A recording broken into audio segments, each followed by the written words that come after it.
How are you students? This is Nagaraj SP, lecturer in accountancy, Vishwamanava PU College. In the previous videos, we discussed about the accounting ratios. What is accounting ratio? What are the objectives of accounting ratio? And types of accounting ratio. In the types of accounting ratio, the accounting ratios are going to be classified into two categories. That is, traditional method of accounting ratio and functional method of accounting ratio. In the traditional method of accounting ratio, the traditional methods is going to be further classified into three categories. That is, profit and loss accounting ratio, balance sheet accounting ratio, and composite accounting ratio. On the basis of functional method, the functional method of accounting ratio is going to be classified into four categories. Under that, first one we discussed about the liquidity ratio. Okay, in the liquidity ratio, what exactly the liquidity ratio and which are the ratios we are going to be comes under the case of liquidity ratio. That is current ratio and quick ratio. Current ratio ಗೆ formula ಬಂದ್ಬಿಟ್ಟು current assets divided by current liabilities. Quick ratio, or it is also called as acid test ratio. Okay, the quick ratio formula is quick assets divided by current liability. Quick assets ಬೇಕು ಅಂದರೆ ನಾವೇನು ಮಾಡಬೇಕು? Quick assets is equal to current assets minus stock and prepaid expenses. Current ಅಸೆಟ್ಸಲ್ಲಿ stock ಮತ್ತು prepaid ಎಕ್ಸ್ಪೆನ್ಸಸ್ಸನ್ನು deduct ಮಾಡಿದರೆ ನಮಗೇನು ಸಿಗುತ್ತೆ? ಕ್ವಿಕ್ ಅಸೆಟ್ಸ್ ಸಿಗುತ್ತೆ. So quick assets divided by current liability ಮಾಡಿದರೆ ನಿಮಗೇನು ಸಿಗುತ್ತೆ? ಕ್ವಿಕ್ ರೇಷಿಯೋ ಸಿಗುತ್ತೆ ಅಥವಾ ಆಸಿಡ್ ಟೆಸ್ಟ್ ರೇಷಿಯೋ ಸಿಗುತ್ತೆ. Okay, so this is the points we discussed in the previous classes. Okay, in this class we are going to be discussing about the remaining methods under the case of functional method. That is second method is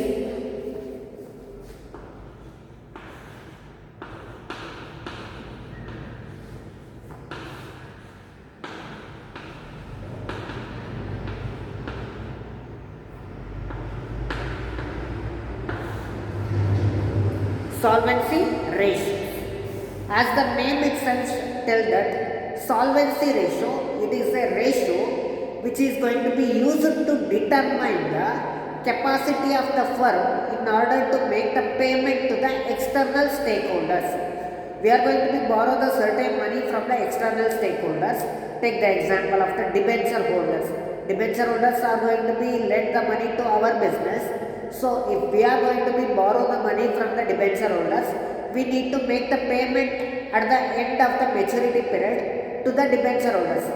So upon that, we are going to be know whether our business is going to be able to make the repayment to the debenture holder or not. Like that, we are going to be know the capacity of the firm under the case of solvency ratio. Then what exactly the solvency ratio is? It is used to determine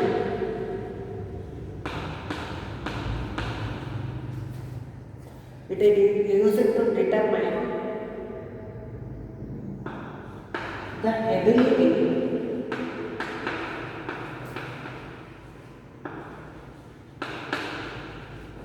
of the firm. It is used to make the determine the ability of the firm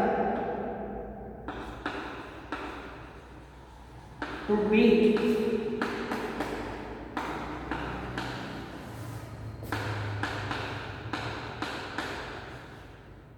its liability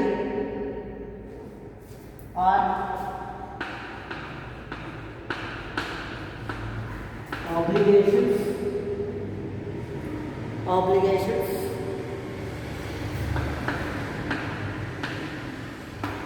towards external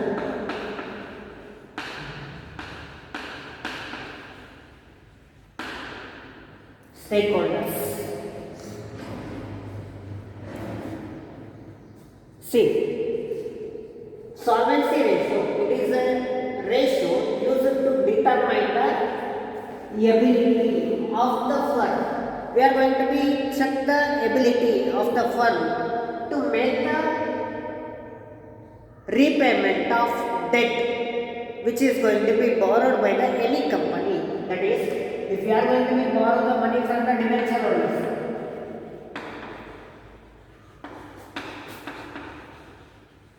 okay, that debenture holders money is to be repaid at the end of the certain maturity period. Okay, if you need to make the repayment of the debt, okay, you must need to have an assets or shareholders fund. Okay, so if you are going to have the assets or the shareholders fund, then only you are going to be pay the repayment of debenture holders money, that is the long term debts. Long term ಡೆಟ್ಸನ್ನು ನಾವು repayment ಮಾಡಬೇಕು ಅಂದರೆ ನಮ್ಮ ಹತ್ರ ಏನಿರಬೇಕು, assets ಇರಬೇಕು ಅಥವಾ share holders fund ಇರಬೇಕು. ಆ ಶೇರ್ ಹೋಲ್ಡರ್ಸ್ ಫಂಡ್ ಅಥವಾ ಅಸೆಟ್ಸ್ ಏನಾದರೂ ಇದ್ದರೆ ನಾವು ಡಿವೆಂಚರ್ ಹೋಲ್ಡರ್ಸ್ನ ಒಂದು ಅಮೌಂಟನ್ನು ನಾವೇನು ಮಾಡ್ಬೋದು, ರೀಪೇಮೆಂಟ್ ಮಾಡ್ಬೋದು. ಸೊ ಆ ರೀಪೇಮೆಂಟ್ ಆಗುತ್ತೋ ಆಗಲ್ವೋ ಅನ್ನೋದಕ್ಕೆ ಎಬಿಲಿಟಿನ ಆ ಫರ್ಮಿಂಗ್ ಚೆಕ್ ಮಾಡಲಿಕ್ಕೋಸ್ಕರ ನಾವು ಯಾವ ರೇಷಿಯೋಸನ್ನು ನಾವು ಯೂಸ್ ಮಾಡ್ತೀವಿ, ಸಾಲ್ವೆನ್ಸಿ ರೇಷಿಯೋಸನ್ನು ಯೂಸ್ ಮಾಡ್ತೀವಿ. ಸಾಲ್ವೆನ್ಸಿ ರೇಷಿಯೋಸಲ್ಲಿ ಯಾವ್ಯಾವ ರೇಷಿಯೋಸ್ ಬರುತ್ತೆ ಅಂದರೆ, solvency ratios is going to be have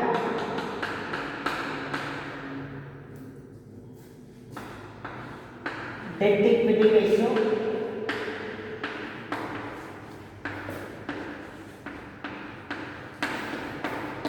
debt to capital employed ratio,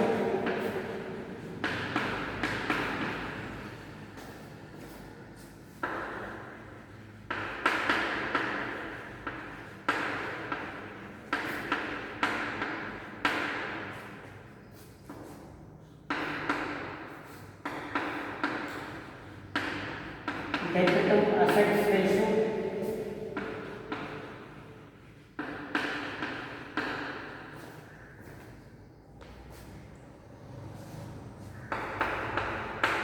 proprietary ratio,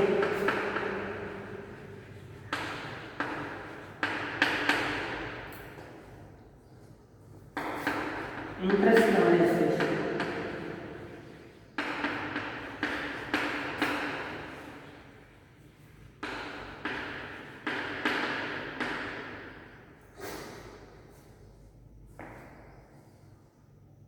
Sorry, debt to assets or total assets to debt, ಅದನ್ನ total assets to debt ratio ಅಂತ ಬರುತ್ತೆ. Okay, example for the solvency ratios ಅಂತ ಬಂದಾಗ, solvency ರೇಷಿಯೋಸಲ್ಲಿ ಯಾವ್ಯಾವ ratios ಬರುತ್ತೆ ಅಂದರೆ, ಒಂದು ಡೆಟ್ ಇಕ್ವಿಟಿ ರೇಷಿಯೋ ಬರುತ್ತೆ, debt to capital employed ratio ಬರುತ್ತೆ 2, next total assets to debt ratio ಬರುತ್ತೆ 3, ನೆಕ್ಸ್ಟ್ ಪ್ರೊಪ್ರೈಟರಿ ರೇಷಿಯೋ ಬರುತ್ತೆ, ನೆಕ್ಸ್ಟ್ ಇಂಟ್ರೆಸ್ಟ್ ಕವರೇಜ್ ರೇಷಿಯೋ ಬರುತ್ತೆ. So these are all the ratios comes under the case of solvency ratio. Liquidity ರೇಷಿಯೋದಲ್ಲಿ 2 ratio, ಅದೇ ರೀತಿ solvency ರೇಷಿಯೋದಲ್ಲಿ debt equity ratio, debt to capital employed ratio, total assets to debt ratio, proprietary ratio ಮತ್ತು interest coverage ratio. These are all the ratios comes under the case of solvency ratio. Okay, so let us know each and individual formulas which is going to be respective of this solvency ratio. Okay,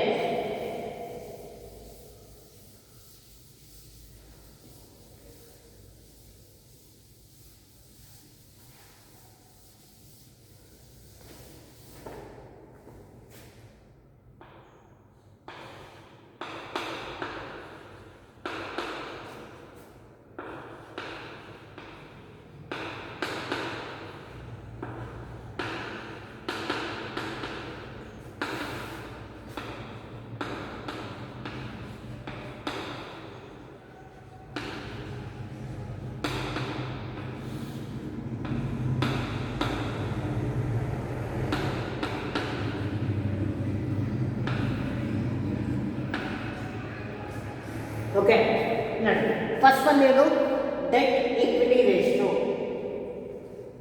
debt nothing but what long term debts. Long term ಡೆಟ್ಸಲ್ಲಿ ನಿಮಗೆ ಏನು ಬರುತ್ತೆ ಅಂದರೆ long term loans ಏನಿದೆ, long term borrowings ಏನಿದೆ, ಆ long term ಬೋರೋಯಿಂಗ್ಸು ಮತ್ತು debentures ಏನು ಕರಿತೀವಲ್ವಾ ಅದು ನಮಗೆ ಏನು ಬರುತ್ತೆ, ಲಾಂಗ್ ಟರ್ಮ್ ಡೆಟ್ಸ್ ಬರುತ್ತೆ. ಲಾಂಗ್ ಟರ್ಮ್ ಲ್ಯಾಬಿಲಿಟಿ, ನಾನ್ ಕರೆಂಟ್ ಲ್ಯಾಬಿಲಿಟಿ ಏನು ಹೆಡ್ಡಿಂಗ್ ನೀವು ನೋಡಿದ್ರಲ್ಲ ವರ್ಟಿಕಲ್ ಬ್ಯಾಲೆನ್ಸ್ ಶೀಟ್ ಫಾರ್ಮ್ಯಾಟಲ್ಲಿ, ಆ ನಾನ್ ಕರೆಂಟ್ ಲ್ಯಾಬಿಲಿಟಿ ಐಟಮ್ಸ್ ಏನಿದಾವಲ್ಲ ಆ ನಾನ್ ಕರೆಂಟ್ ಲ್ಯಾಬಿಲಿಟೀಸಲ್ಲಿ ನಿಮಗೆ ಲಾಂಗ್ ಟರ್ಮ್ ಬೋರೋಯಿಂಗ್ಸು ಮತ್ತು ಡಿಬೆಂಚರ್ಸ್ ಏನಿಲ್ವಲ್ಲ ಅದು ನಮಗೆ ಏನು ಬರುತ್ತೆ, long term debt. Long term debt divided by share holders fund ಮಾಡಿದರೆ ನಮಗೆ ಏನು ಸಿಗುತ್ತೆ, debt equity ratio. Okay, so long term debt is equal to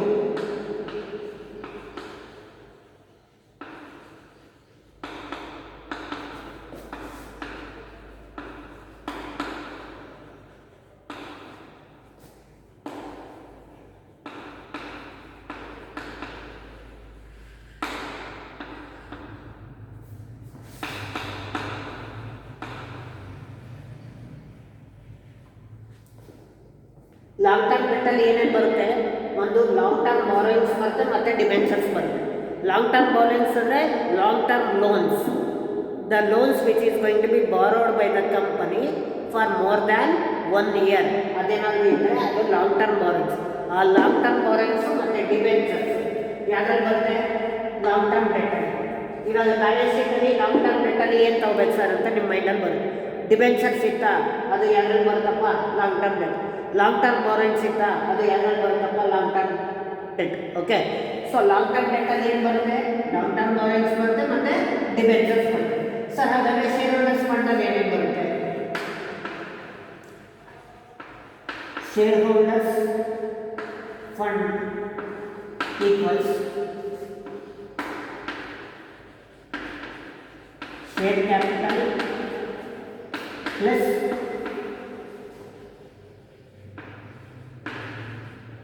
reserves and surplus.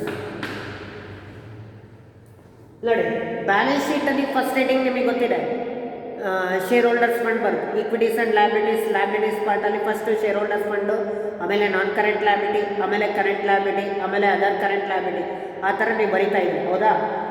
ಆ ಒಂದು ಫಸ್ಟ್ ಹೆಡಿಂಗು ಏನು ಬರ್ತಲ್ಲ, ಶೇರ್ ಹೋಲ್ಡರ್ಸ್ ಫಂಡ್. ಆ ಶೇರ್ ಹೋಲ್ಡರ್ಸ್ ಫಂಡಲ್ಲಿ ಶೇರ್ ಕ್ಯಾಪಿಟಲ್ ಇರುತ್ತೆ. ಶೇರ್ ಕ್ಯಾಪಿಟಲಲ್ಲಿ ನಿಮಗೆ ಗೊತ್ತಿದೆ, ಈಕ್ವಿಟಿ ಕ್ಯಾಪಿಟಲ್ ಇರುತ್ತೆ, ಪ್ರಿಫರೆನ್ಸ್ ಕ್ಯಾಪಿಟಲ್ ಇರುತ್ತೆ, ಹೌದಾ? ಈಕ್ವಿಟಿ ಕ್ಯಾಪಿಟಲ್ ಪ್ರಿಫರೆನ್ಸ್ ಕ್ಯಾಪಿಟಲ್ ಎರಡೂ ಕೊಟ್ಟಿದ್ರೆ ಆ ಎರಡನ್ನೂ ಎಲ್ಲರಲ್ಲಿ ತಗೋಬೇಕು, ಶೇರ್ ಕ್ಯಾಪಿಟಲಲ್ಲಿ ತಗೋಬೇಕು. ನೆಕ್ಸ್ಟ್ ರಿಸರ್ವ್ಸ್ ಅಂಡ್ ಸರ್ಪ್ಲಸ್ ಅಲ್ಲಿ ಜನರಲ್ ರಿಸರ್ವ್ಸ್ ಇರುತ್ತೆ, ರಿಸರ್ವ್ ಫಂಡ್ ಇರುತ್ತೆ, ಮತ್ತೆ P&L ಇರುತ್ತೆ, P&L ಪ್ರಾಫಿಟ್ ಇರುತ್ತೆ. ನೋಡಿ, ರಿಸರ್ವ್ಸ್ ಅಂಡ್ ಸರ್ಪ್ಲಸ್ ಮತ್ತು ಶೇರ್ ಕ್ಯಾಪಿಟಲ್ ಇವೆರಡನ್ನೂ ಆ್ಯಡ್ ಮಾಡಿದರೆ ಏನು ಸಿಗುತ್ತೆ, ಶೇರ್ ಹೋಲ್ಡರ್ಸ್ ಫಂಡ್ ಸಿಗುತ್ತೆ. ಓಕೆ, ಶೇರ್ ಹೋಲ್ಡರ್ಸ್ ಫಂಡ್ ಬೇಕು ಅಂದರೆ ನಾವೇನು ಮಾಡಬೇಕು, ಒಂದು ಶೇರ್ ಕ್ಯಾಪಿಟಲ್ ತಗೋಬೇಕು ಮತ್ತು ರಿಸರ್ವ್ಸ್ ಆ್ಯಂಡ್ ಸರ್ಪ್ಲಸ್ ತಗೋಬೇಕು. ಶೇರ್ ಕ್ಯಾಪಿಟಲಲ್ಲಿ ಏನಿರುತ್ತೆ, ಈಕ್ವಿಟಿ ಕ್ಯಾಪಿಟಲ್ ಇರುತ್ತೆ, ಪ್ರಿಫರೆನ್ಸ್ ಕ್ಯಾಪಿಟಲ್ ಇರುತ್ತೆ. ರಿಸರ್ವ್ಸ್ ಆ್ಯಂಡ್ ಸರ್ಪ್ಲಸಲ್ಲಿ ಏನಿರುತ್ತೆ, ಜನರಲ್ ರಿಸರ್ವ್ಸ್ ಇರುತ್ತೆ, ರಿಸರ್ವ್ ಫಂಡ್ ಇರುತ್ತೆ ಮತ್ತು P&L. ನಾವು ಲಾಸ್ಟ್ ಚಾಪ್ಟರಲ್ಲಿ ನಾವು ಡಿಸ್ಕಷನ್ ಮಾಡಿದ್ವಿ ರಿಸರ್ವ್ಸ್ ಆ್ಯಂಡ್ ಸರ್ಪ್ಲಸಲ್ಲಿ ಏನೇನು ಐಟಮ್ಸ್ ಬರುತ್ತೆ ಅಂತ. ಅದು ನಿಮಗೆ ನೆನಪಿದ್ರೆ ಇಲ್ಲಿ ನೀವು ರಿಸರ್ವ್ಸ್ ಆ್ಯಂಡ್ ಸರ್ಪ್ಲಸಲ್ಲಿ ಯಾವ್ಯಾವ ಐಟಮ್ಸನ್ನು ತಗೋಬೇಕು ಅಂತ ನಿಮಗೆ ಗೊತ್ತಾಗುತ್ತೆ. ಓಕೆ, ಸೊ ಶೇರ್ ಕ್ಯಾಪಿಟಲ್ ಮತ್ತು ರಿಸರ್ವ್ಸ್ ಆ್ಯಂಡ್ ಸರ್ಪ್ಲಸನ್ನು ಎರಡೂ ಆ್ಯಡ್ ಮಾಡಿದರೆ ಏನು ಸಿಗುತ್ತಪ್ಪ, ಶೇರ್ ಹೋಲ್ಡರ್ಸ್ ಫಂಡ್ ಸಿಗುತ್ತೆ. Long term debt divided by share holders fund ಮಾಡಿದರೆ ನಮಗೆ ಏನು ಸಿಗುತ್ತೆ, debt equity ratio. Debt equity ರೇಷಿಯೋಗೆ formula long term debt divided by share holders fund. Long term ಡೆಟ್ಸಲ್ಲಿ long term borrowings, debentures. Share holders ಫಂಡಲ್ಲಿ share capital ಮತ್ತು reserves and surplus. This is the first formula. Okay, ಇಲ್ಲೊಂದು key hit ಜ್ಞಾಪಕ ಇರಲಿ, long term debt equity, ಹೌದಾ? Debt ಅಂದರೆ ಏನು ಬರುತ್ತೆ, ಲಾಂಗ್ ಟರ್ಮ್ ಡೆಟ್. ಈಕ್ವಿಟಿ ಅಂತ ಬಂದಾಗ ಏನು ಬರುತ್ತೆ, ಶೇರ್ ಹೋಲ್ಡರ್ಸ್ ಫಂಡ್. ನೋಡಿ, ಫಾರ್ಮುಲಾ ನಿಮಗೆ ಹೇಗೆ ಜ್ಞಾಪಕ ಇಟ್ಕೋಬೇಕು ಅನ್ನೋದು ನಿಮಗೆ ಒಂದು ಕೀ ಹಿಟ್ಟನ್ನು ಹೇಳ್ತೀನಿ ನೋಡಿ. ಡೆಟ್ ಇಕ್ವಿಟಿ ರೇಷಿಯೋ ಬರ್ಬಿಟ್ರಪ್ಪ, ಸರ್ ಫಾರ್ಮುಲಾ ಏನು ನನಗೆ ಜ್ಞಾಪಕ ಇಟ್ಕೊಳಕ್ಕಾಗಲ್ಲ, ಹೇಗೆ ಮಾಡಲಿ ಅನ್ನೋ ಒಂದು ಕ್ವಶನ್ಸ್ ಬರುತ್ತೆ. ನನಗೆ ಫಾರ್ಮುಲಾ ಅಂದರೆ ನನಗೆ ಕಷ್ಟ ಆಗುತ್ತೆ, ಯಾವ ರೀತಿ ಜ್ಞಾಪಕ ಇಟ್ಕೋಬೇಕು. ಆವಾಗ ಆ ಒಂದು ಫಾರ್ಮುಲಾ ಇದರಲ್ಲಿ ನಿಮಗೆ ಏನು ಬರುತ್ತೆ ಅಂತ ನಿಮಗೆ ಗೊತ್ತಾಗುತ್ತೆ. ಓಕೆ, ನೋಡಪ್ಪ, ಡೆಟ್ ಇಕ್ವಿಟಿ ರೇಷಿಯೋ ಅಂತ ಇದೆ. ಡೆಟ್ ಇಕ್ವಿಟಿ ರೇಷಿಯೋಗೆ ಫಾರ್ಮುಲಾ ಏನು ಸರ್ ಗೊತ್ತಿಲ್ಲ ಅನ್ನಬಾರ್ದು. ಡೆಟ್ ಅಂದರೆ ಏನು ಬರುತ್ತೆ, ಲಾಂಗ್ ಟರ್ಮ್ ಡೆಟ್. ಈಕ್ವಿಟಿ ಅಂದರೆ ಏನು, share holders fund. Okay, debt nothing but long term debt, equity nothing but shareholders. So debt equity ratio ಅಂದರೆ ಫಾರ್ಮುಲಾ ಹೇಳಿದ ತಕ್ಷಣ ನಿಮ್ಮ ಮೈಂಡಲ್ಲಿ ಬರಬೇಕು, long term debt divided by share holders fund sir ಅಂತ. Okay, so this is the first ratio in respective of solvency ratio. And the next one is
okay, the next second formula under the case of solvency ratio is debt to capital employed ratio. Debt to capital employed ratio. Okay, so the formula for the debt to capital employed ratio is long term debt divided by capital employed. Capital employed, or we are going to be taken as net assets. Capital employed ಏನಾದರೂ ತಗೋಬೋದು ಅಥವಾ net assets ಆದರೂ ತಗೋಬೋದು. ನೀವು net assets ಏನಾದರೂ details ಕೊಟ್ಟಿದ್ರೆ net assets ಅಂತಲೇ ತಗೊಳ್ಳಿ. ನೆಟ್ ಅಸೆಟ್ಸ್ ಡೀಟೇಲ್ಸ್ ಏನೂ ಕೊಟ್ಟಿಲ್ಲ ಅಂದರೆ ನೀವು ಕ್ಯಾಪಿಟಲ್ ಎಂಪ್ಲಾಯ್ಡನ್ನು ಕ್ಯಾಲ್ಕುಲೇಟ್ ಮಾಡಬೇಕಾಗುತ್ತೆ, ಅಥವಾ ನೆಟ್ ಅಸೆಟ್ಸ್ನ ಒಂದು ಕ್ಯಾಲ್ಕುಲೇಟ್ ಮಾಡಬೇಕಾಗುತ್ತೆ. ಕ್ಯಾಪಿಟಲ್ ಎಂಪ್ಲಾಯ್ಡು ಮತ್ತು ನೆಟ್ ಅಸೆಟ್ಸ್ನ ಹೇಗೆ ಕ್ಯಾಲ್ಕುಲೇಟ್ ಮಾಡ್ತೀವಿ ಸರ್? ಲಾಂಗ್ ಟರ್ಮ್ ಡೆಟ್ ನಿಮಗೆ ಗೊತ್ತಿದೆ ಏನೇನು ಮಾಡಬೇಕು ಅಂತ. ಲಾಂಗ್ ಟರ್ಮ್ ಡೆಟ್ಟಲ್ಲಿ ಆಗಲೇ ಲಾಸ್ಟ್ ಫಾರ್ಮುಲಾದಲ್ಲಿ ಹೇಳಿದ್ದೆ, ಏನು ಲಾಂಗ್ ಟರ್ಮ್ ಬಾರೋಯಿಂಗ್ಸು ಮತ್ತು ಡಿಬೆಂಚರ್ಸ್ ಏನಾದರೂ ಕೊಟ್ಟಿದ್ರೆ ಅದು ಏನು ಬರುತ್ತಪ್ಪ, ಲಾಂಗ್ ಟರ್ಮ್ ಡೆಟ್ಸ್ ಅಲ್ಲಿ ಬರುತ್ತೆ. ಓಕೆ, ಸೊ ಹಾಗಾದರೆ ಸರ್ ಕ್ಯಾಪಿಟಲ್ ಎಂಪ್ಲಾಯ್ಡ್ ಏನು ಬರುತ್ತೆ? Capital employed is equal to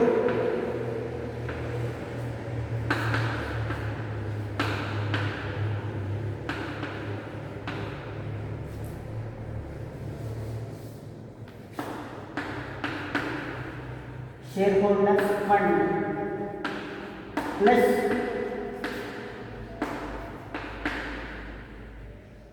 long term debts or total assets minus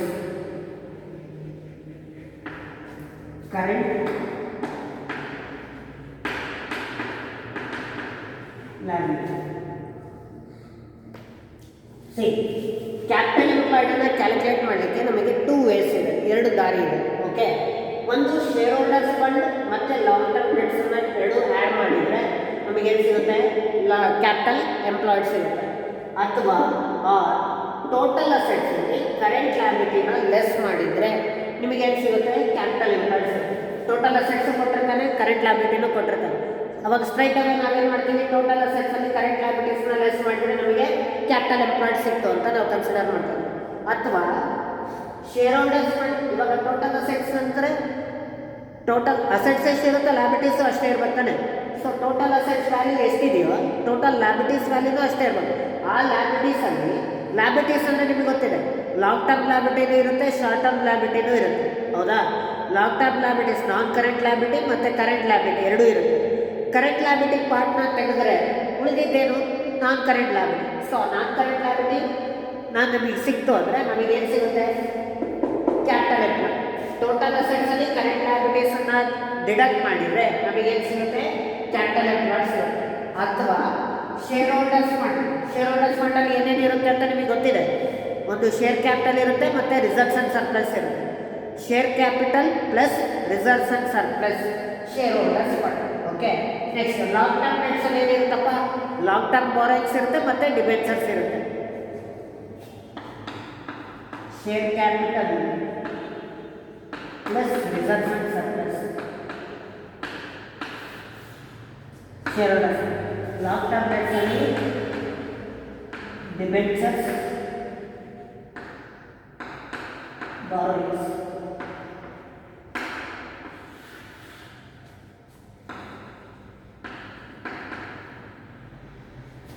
long term debts ಅಲ್ಲಿ ಡಿಬೆಂಚರ್ಸ್ ಮತ್ತು long term borrowings, share holders fund ಅಲ್ಲಿ ಶೇರ್ ಕ್ಯಾಪಿಟಲ್ ಮತ್ತು reserves and surplus. Okay, ನೋಡಿ, debt to capital employed ratio, long term debts divided by capital employed.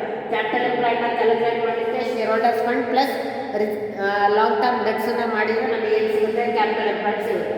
So long term debts divided by capital employed ಅಥವಾ net assets ಅನ್ನ ಮಾಡಿದ್ರೆ ನಮಗೆ ಏನು ಸಿಗುತ್ತೆ?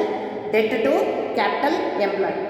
Sir, last ಫಾರ್ಮುಲಾಗೆ ಹೇಳಿದ್ನಲ್ಲ, key hint, debt equity. Debt ಅಂದರೆ ಲಾಂಗ್ ಟರ್ಮ್ ಡೆಟ್, ಈಕ್ವಿಟಿ ಅಂದರೆ ಶೇರ್ ಹೋಲ್ಡರ್ಸ್ ಫಂಡ್. ಅದೇ ರೀತಿ ಇದಕ್ಕೂ ಒಂದು ಕೀ ಹಿಂಟ್ ಇದೆ ನೋಡಿ. ಡೆಟ್ ಅಂದರೆ long term debt, capital employed ಅಂದರೆ ಕ್ಯಾಪಿಟಲ್ ಎಂಪ್ಲಾಯ್ಡ್. ನೋಡಿ, ಆ ಫಾರ್ಮುಲಾದಲ್ಲಿ ನಿಮಗೆ ಇದೇನು ಅಂತ ಗೊತ್ತಾಗುತ್ತೆ. Debt to capital employed formula ಏನಪ್ಪ? ಆ ಹೆಸರಲ್ಲೇ ಇದೆ, long term debt divided by capital employed ಅಂತ. ಓಕೆ, ಸೊ ಕ್ಯಾಪಿಟಲ್ ಎಂಪ್ಲಾಯ್ಡ್ನ ಕ್ಯಾಲ್ಕುಲೇಟ್ ಮಾಡಲಿಕ್ಕೆ ನಿಮಗೆ ಗೊತ್ತಿದೆ ಏನು ಬೇಕು? ಶೇರ್ ಹೋಲ್ಡರ್ಸ್ ಫಂಡ್ ಬೇಕು ಮತ್ತು ಲಾಂಗ್ ಟರ್ಮ್ ಡೆಟ್ಸ್ ಬೇಕು. ಶೇರ್ ಹೋಲ್ಡರ್ಸ್ ಫಂಡು ಮತ್ತು ಲಾಂಗ್ ಟರ್ಮ್ ಡೆಟ್ಸನ್ನು ಎರಡು ಆ್ಯಡ್ ಮಾಡಿದರೆ ಏನು ಸಿಗುತ್ತೆ? Capital employed. ಅಥವಾ ಟೋಟಲ್ ಅಸೆಟ್ಸಲ್ಲಿ ಕರೆಂಟ್ ಲ್ಯಾಬಿಲಿಟೀಸನ್ನು ಲೆಸ್ ಮಾಡಿದರೂ ಏನು ಸಿಗುತ್ತೆ? ಕ್ಯಾಪಿಟಲ್ ಎಂಪ್ಲಾಯ್ಡ್ ಸಿಗುತ್ತೆ. Okay,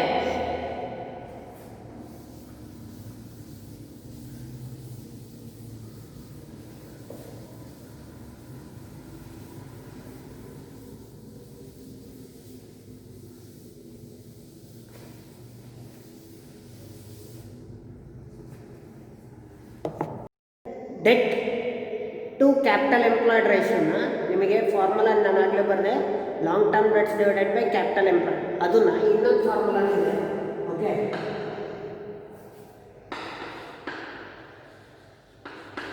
debt to capital employed ratio.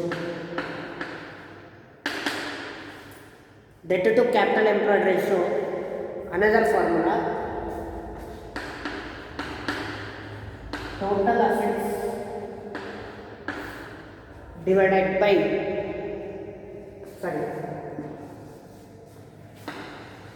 total debts divided by total assets.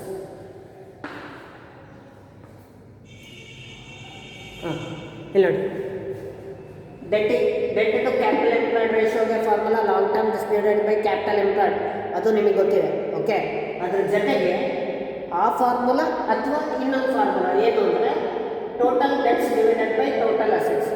Total ಡೆಟ್ಸಲ್ಲಿ ಟೋಟಲ್ ಅಸೆಟ್ಸ್ನ ಡಿವೈಡ್ ಮಾಡಿದರೆ ನಮಗೆ ಏನು ಸಿಗುತ್ತಪ್ಪ? Debt to capital employed ratio ಸಿಗುತ್ತೆ. ಓಕೆ, ನಿಮಗೆ ಟೋಟಲ್ ಅಸೆಟ್ಸಲ್ಲಿ ಏನೇನಿದೆ ಅಂತ ನಿಮಗೆ ಗೊತ್ತಿದೆ. ಒಂದು ಕರೆಂಟ್ ಅಸೆಟ್ಸ್ ಇರುತ್ತೆ ಮತ್ತು ಫಿಕ್ಸ್ಡ್ ಅಸೆಟ್ಸ್. ಟೋಟಲ್ ಬ್ಯಾಲೆನ್ಸ್ ಶೀಟಲ್ಲಿ ಅಸೆಟ್ಸ್ನ ಟೋಟಲ್ ಬರ್ತಲ್ಲ, ಅದು ಟೋಟಲ್ ಅಸೆಟ್ಸ್. ಅದರಲ್ಲಿ ಏನೇನು ಇನ್ಕ್ಲೂಡ್ ಆಗಿರುತ್ತೆ? ಒಂದು ಫಿಕ್ಸ್ಡ್ ಅಸೆಟ್ಟು ಇನ್ಕ್ಲೂಡ್ ಆಗಿರುತ್ತೆ, ಕರೆಂಟ್ ಅಸೆಟ್ಸು ಇನ್ಕ್ಲೂಡ್ ಆಗಿರುತ್ತೆ. ಆ ಟೋಟಲ್ ಅಸೆಟ್ಸು ನಮಗೆ ಮತ್ತು ಟೋಟಲ್ ಡೆಟ್ಸಲ್ಲಿ ನಿಮಗೆ ಒಂದು ಲಾಂಗ್ ಟರ್ಮ್ ಡೆಟ್ಸ್ ಇರುತ್ತೆ ಮತ್ತು ಇನ್ನೊಂದು ಶಾರ್ಟ್ ಟರ್ಮ್ ಡೆಟ್ಸ್ ಇರುತ್ತೆ.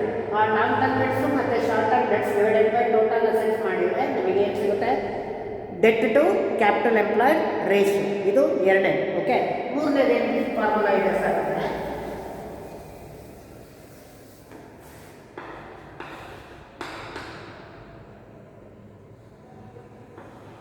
Total assets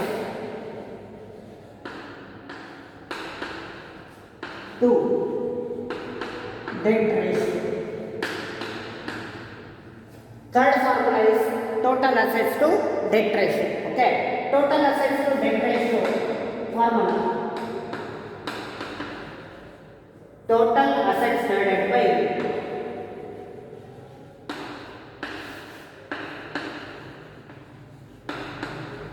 long term debts.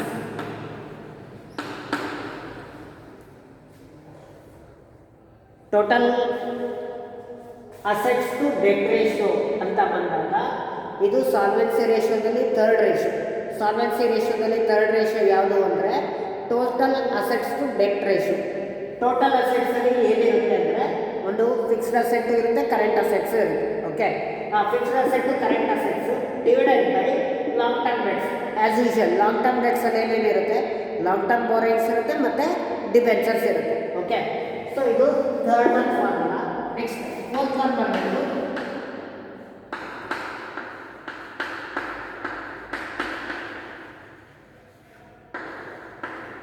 Proprietary ratio.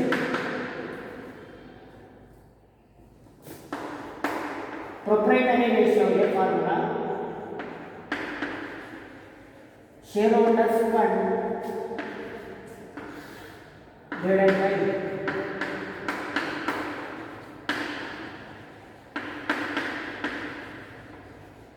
capital employed or net assets. Next, fourth one ratio under the solvency ratio is proprietary ratio. Proprietor nothing but owners. Owners na equities ಮತ್ತೆ ನಮ್ಮ owners na ಒಂದು ಏನು equities ಇರುತ್ತೆ, ಆ owners equity ಮತ್ತು ಆ ಒಂದು capital employed ಎಷ್ಟು ನಾವು ಪ್ರಪೋರ್ಷನಲ್ಲಿದೆ, ನಾವೆಷ್ಟು ಈಕ್ವಿಟೀಸನ್ನು ನಾವು ಇನ್ವೆಸ್ಟ್ ಮಾಡಿದ್ವಿ, ಆ ಈಕ್ವಿಟೀಸಿಂದ ನಾವೆಷ್ಟು ಅಮೌಂಟನ್ನು ನಾವು ರೀಪೇ ಮಾಡ್ಬೋದು ಅನ್ನೋ ಒಂದು ಪ್ರಪೋರ್ಷನನ್ನು ಕ್ಯಾಲ್ಕುಲೇಟ್ ಮಾಡಲಿಕ್ಕೆ ಪ್ರೊಪ್ರೈಟರಿ ರೇಷಿಯೋನ ನಾವು ಯೂಸ್ ಮಾಡ್ತೀವಿ. Okay,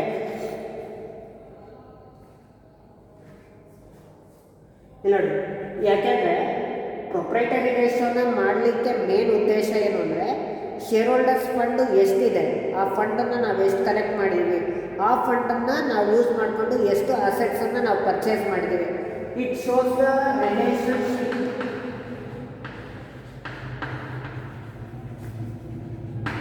between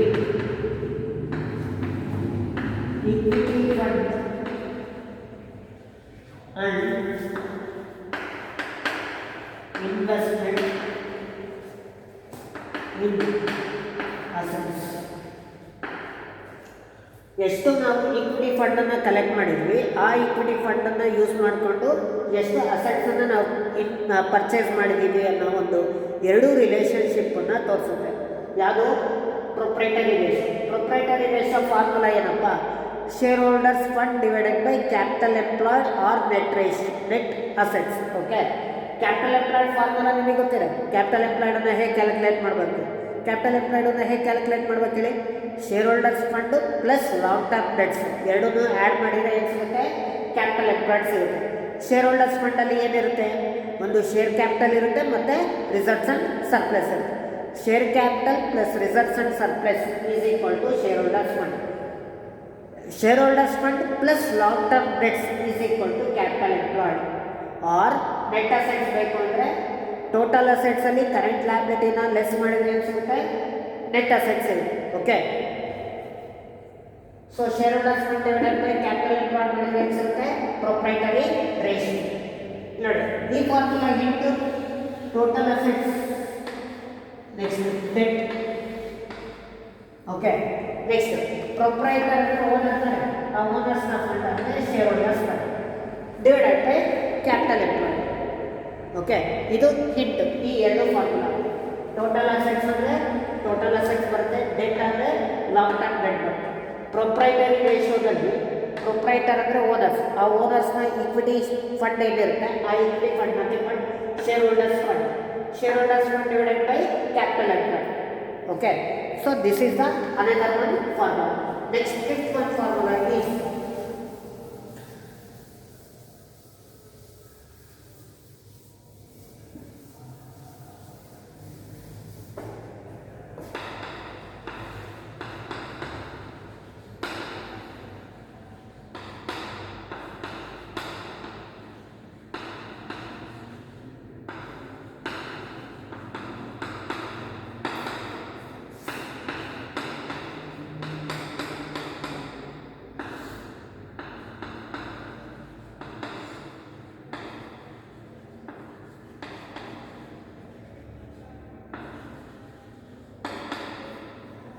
interest coverage ratio.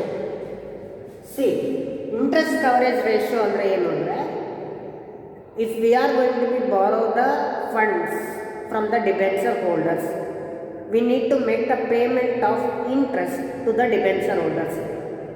If your company is going to be incur a loss or earn the profit, whatever the matter it may be, okay, you need to make the compulsory of payment of interest.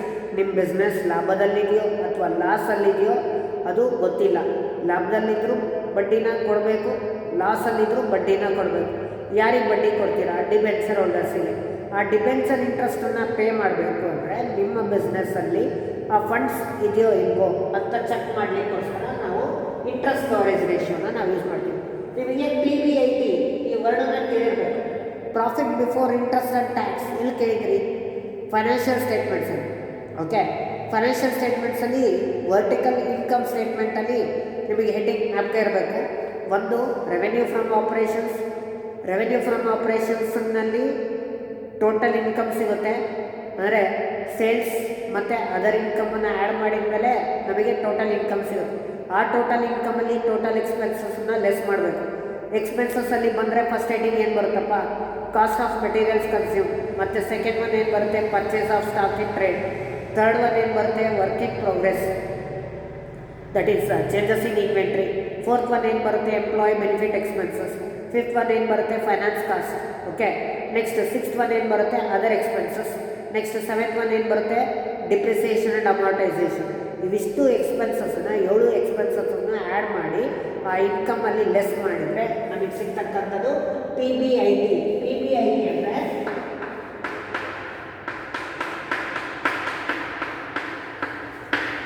Profit before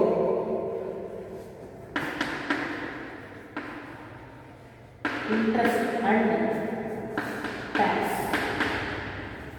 ನಮ್ಮ ಬಿಸ್ನೆಸ್ನ profit interest ಅಂದರೆ debenture ಹೋಲ್ಡರ್ಸ್ಗೆ ಇಂಟ್ರೆಸ್ಟನ್ನು pay ಮಾಡಲಿಕ್ಕಿಂತ ಮುಂಚೆ ಮತ್ತು company ಗೌರ್ಮೆಂಟಿಗೆ tax ಕಟ್ಟಲಿಕ್ಕಿಂತ ಮುಂಚೆ ಎಷ್ಟು ಇರುತ್ತೋ amount ಅದನ್ನು ನಾವೇನಂತ ಕರಿತೀವಿ? PBIT.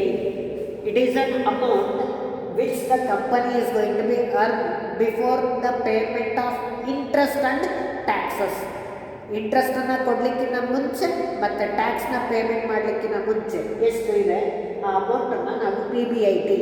ಇನ್ ಕೇಸ್ ಈ PBITಯಲ್ಲಿ ಇಂಟ್ರೆಸ್ಟನ್ನು ಪೇಮೆಂಟ್ ಮಾಡಿ ಅಂತ ಅಂದ್ಕೊಂಡು ಆವಾಗ ನಮಗೆ ಉಳಿಯೋದೇನು? Profit before tax. ಅಂದರೆ PBITಯಲ್ಲಿ ಇಂಟ್ರೆಸ್ಟನ್ನು ಪೇಮೆಂಟ್ ಮಾಡಿ ಉಳಿದಿದ್ದೇನಪ್ಪ? ಟ್ಯಾಕ್ಸ್ ಇದೆ. ಟ್ಯಾಕ್ಸನ್ನು ಪೇಮೆಂಟ್ ಮಾಡಿದರೆ ಆವಾಗ ನಮಗೆ ಸಿಗೋದು profit after tax, PAT. PAT ಅಂದರೆ ಪ್ರಾಫಿಟ್ ಆಫ್ಟರ್ ಟ್ಯಾಕ್ಸ್. ಬರೀ ಇಂಟ್ರೆಸ್ಟನ್ನು ಮಾತ್ರ ಪೇಮೆಂಟ್ ಮಾಡಿದರೆ PBT, that is profit before tax. ಇಂಟ್ರೆಸ್ಟನ್ನು ಪೇ ಮಾಡಿದ ಮೇಲೆ ನಮಗೆ ಪ್ರಾಫಿಟ್ ಬಿಫೋರ್ ಟ್ಯಾಕ್ಸ್. ನೆಕ್ಸ್ಟ್ ಟ್ಯಾಕ್ಸನ್ನು ಪೇಮೆಂಟ್ ಮಾಡಿದ ಮೇಲೆ ಪ್ರಾಫಿಟ್ ಆಫ್ಟರ್ ಟ್ಯಾಕ್ಸ್. ಇಲ್ಲಿ ನೋಡಿ, ಫಸ್ಟ್ ನಿಮಗೆ PBIT ಸಿಗುತ್ತೆ. PBITಯಲ್ಲಿ ಇಂಟ್ರೆಸ್ಟನ್ನು ಪೇಮೆಂಟ್ ಮಾಡ್ತೀರಾ. ಯಾರಿಗೆ ಪೇಮೆಂಟ್ ಮಾಡ್ತೀರಾ? ಡಿಬೆಂಚರ್ ಹೋಲ್ಡರ್ಸಿಗೆ ಪೇಮೆಂಟ್ ಮಾಡ್ತೀರಾ. ಡಿಬೆಂಚರ್ ಹೋಲ್ಡರ್ಸ್ಗೆ ಇಂಟ್ರೆಸ್ಟನ್ನು ಪೇಮೆಂಟ್ ಮಾಡಿದ ಮೇಲೆ ಏನು ಸಿಗುತ್ತೆ? PBT ಸಿಗುತ್ತೆ. PBTಯಲ್ಲಿ ಟ್ಯಾಕ್ಸನ್ನು ಪೇಮೆಂಟ್ ಮಾಡ್ತೀರಾ. ಓಕೆ, ಟ್ಯಾಕ್ಸನ್ನು ಪೇಮೆಂಟ್ ಮಾಡಿದ ಮೇಲೆ ಏನು ಉಳಿಯುತ್ತಲ್ಲ ಅದನ್ನು ನಾವೇನಂತ ಕರಿತೀವಿ? PAT, profit after tax. Okay, PBITನ ನಾವು ಇನ್ನೊಂದನ್ನು ನಾವೇನಂತ ಕರಿತೀವಿ? ಅದು EBIT ಅಂತ ಕರಿತೀವಿ. PBITನ ನಾವು ಇನ್ನೊಂದು ಹೆಸರಲ್ಲಿ ಏನಂತ ಕರಿತೀವಿ? EBIT. EBIT ಅಂದರೆ earnings before interest and tax ಅಂತ. Okay, like that.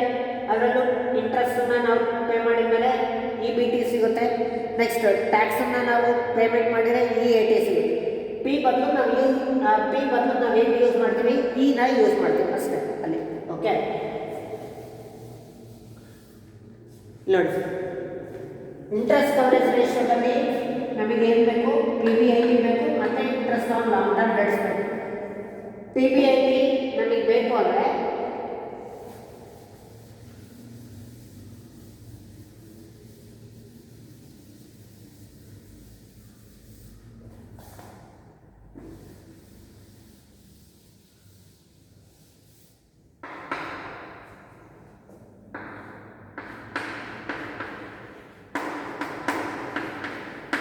Total income ಅಲ್ಲಿ ಟೋಟಲ್ ಎಕ್ಸ್ಪೆನ್ಸಸ್ ಲೆಸ್ ಮಾಡಿದ್ರೆ ಏನು ಸಿಗುತ್ತೆ P B I T. Actually P B I T ಡೈರೆಕ್ಟಾಗಿ ಫಾರ್ಮುಲಾ ಅಲ್ಲ, ಪಿ ಬಿ ಐ ಟಿನ ಡೈರೆಕ್ಟಾಗಿ ಪ್ರಾಬ್ಲಮ್ಸಲ್ಲಿ ಕೊಟ್ಟಿರ್ತಾನೆ. ಓಕೆ, ಇಂಡೈರೆಕ್ಟಾಗಿ ಹೇಗೆ ಕೊಡ್ಬೋದು ಅಂದರೆ ಒಂದು ಪಿ ಬಿ ಟಿ ಅಂತ ಕೊಟ್ಬಿಟ್ಟು ಇಂಟ್ರೆಸ್ಟ್ ಆನ್ ಡಿಬೆಂಚರ್ಸ್ ಕೊಡ್ತಾನೆ. ಅವಾಗ ನೀವು ಇಂಟ್ರೆಸ್ಟನ್ನು ಆ್ಯಡ್ ಮಾಡೋಕ್ಕೆ ಹೋಗೋದು. ಪಿ ಬಿ ಟಿ 10,000 ಅಂತ ಕೊಡ್ತಾನೆ. ಮತ್ತು 12% ಬೇಡ, 10% ಡಿಬೆಂಚರ್ಸ್ ಅಂತ ಕೊಡ್ತಾನೆ. 10% ಡಿಬೆಂಚರ್ಸ್ ಅಂತ ಬಂದ್ಬಿಟ್ಟು 1 lakh ಅಂತ ಕೊಡ್ತಾನೆ. ನೋಡಿ, ಅವ್ರು ಕೊಟ್ಟಿರೋ ಪಿ ಬಿ ಟಿ ಕೊಟ್ಟಿದ್ದು, ನಮಗೆ ಬೇಕಾಗಿದ್ರೆ ಏನು P B I T. P B T ಒಂದು 10,000 ಕೊಟ್ಬಿಟ್ಟು 10% ಡಿಬೆಂಚರ್ಸ್ 1,00,000 ಅಂತ ಕೊಟ್ಟಿರ್ತಾರೆ ಅಂತ ಅಂದ್ಕೊಳ್ಳಿ. ಅವಾಗ ನೀವೇನು ಮಾಡಬೇಕು ಅಂದರೆ ಪಿ ಬಿ ಐ ಟಿ ಬೇಕು ಅಂದರೆ 10% ಡಿಬೆಂಚರ್ಸ್ ಏನಿರುತ್ತಲ್ಲ, ದಿಸ್ 10% ಇಂಟ್ರೆಸ್ಟ್ ಏನಿದೆಯಲ್ಲ, that is interest payable to the debenture holders. ಈ 10% ಏನು ಇಂಡಿಕೇಟ್ ಮಾಡುತ್ತೆ? ಇಂಟ್ರೆಸ್ಟ್ ಆನ್ ಡಿಬೆಂಚರ್ ಹೋಲ್ಡರ್ಸ್ಗೆ ಕೊಡಬೇಕಾಗಿರ್ತಕ್ಕಂಥ ಇಂಟ್ರೆಸ್ಟ್. 1,00,000 ಡಿಬೆಂಚರ್ ಅಮೌಂಟಿಗೆ 10% ನಿಮಗೆ ಇಂಟ್ರೆಸ್ಟ್ ಅಂದರೆ ಎಷ್ಟಾಗುತ್ತೆ? 10,000. ಆ್ಯಡ್ ಇಂಟ್ರೆಸ್ಟ್ ಆ್ಯಡ್ ಮಾಡಿದರೆ ಎಷ್ಟಾಗುತ್ತೆ? 20,000. ಈ 20,000 ಇದು P B I T. Okay, ನಿಮಗೆ ಪ್ರಾಬ್ಲಮಲ್ಲಿ ಏನು ಮಾಡ್ತಾನೆ ಅಂದರೆ ಸ್ವಲ್ಪ ಆಟ ಆಡಿಸ್ಬೇಕು ಅಂದಾಗ ಪಿ ಬಿ ಟಿ ಕೊಡ್ತಾನೆ, ಡಿಬೆಂಚರ್ ಇಂಟ್ರೆಸ್ಟ್ ಈ ಥರ ಅಮೌಂಟ್ ಕೊಡ್ತಾನೆ. ಓಕೆ, ಅವಾಗ ಡಿಬೆಂಚರ್ ಇಂಟ್ರೆಸ್ಟನ್ನು ಆ್ಯಡ್ ಮಾಡಿದರೆ ಪಿ ಬಿ ಟಿಗೆ ನಿಮಗೆ ಏನು ಸಿಗುತ್ತಪ್ಪ? ಪಿ ಬಿ ಐ ಟಿ ಸಿಗುತ್ತೆ. So P B I T ನಿಮಗೆ ಸಿಕ್ಕಾದರೆ interest on long term debts ಏನು ಅಂದರೆ ಈ debenture interest ಏನಿರುತ್ತಲ್ಲ,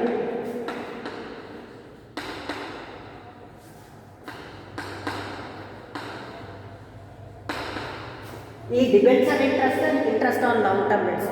okay, debenture interest ಯಾವುದು ಅಂತ ಇದೆ.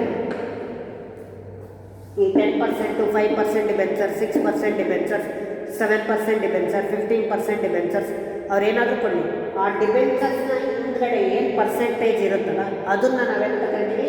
Debenture interest. ಆ debenture interest on long term debts. Okay,